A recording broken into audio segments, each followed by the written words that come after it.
जाड़ा में भाड़ा पे खोजो ही छौरी मगहिया भतर गे, रुई के रे जइया में कटौ नहीं रात। छौरी हमारा बनले अपन मम्मी के दामाद, रोज गर्मी देते रहबौ कट जैतौ सारी रात। जाड़ा में भाड़ा पे खोजो ही छौरी मगहिया भतर गे, रुई के रे जइया में कटौ नहीं रात। छौरी हमारा बनले अपन मम्मी के दामाद, रोज गर्मी देते रहबौ कट जैतौ सारी रात।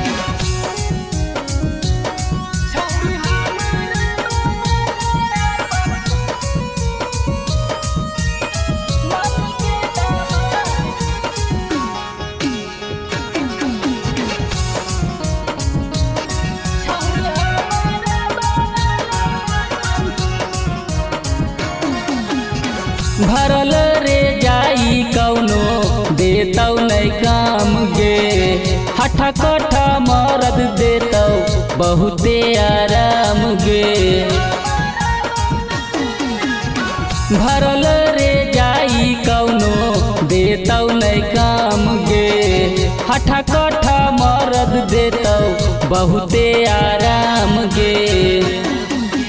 करबौ ऐसन प्यार गे छौरी रखनी हरदम याद गे, करबौ ऐसन प्यार गे छौरी रखनी हरदम याद। छौरी हमारा बनले अपन मम्मी के दामाद, रोज गर्मी देते रहबौ कट जैतौ सारी रात।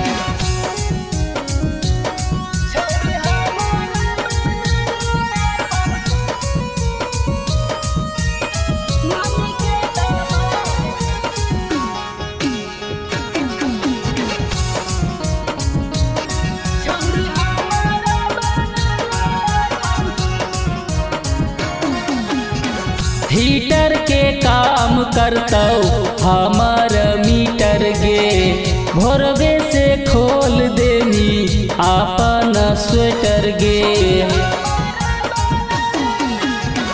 हीटर के काम करतौ हमर मीटर गे, भोरवे से खोल देनी अपन स्वेटर गे।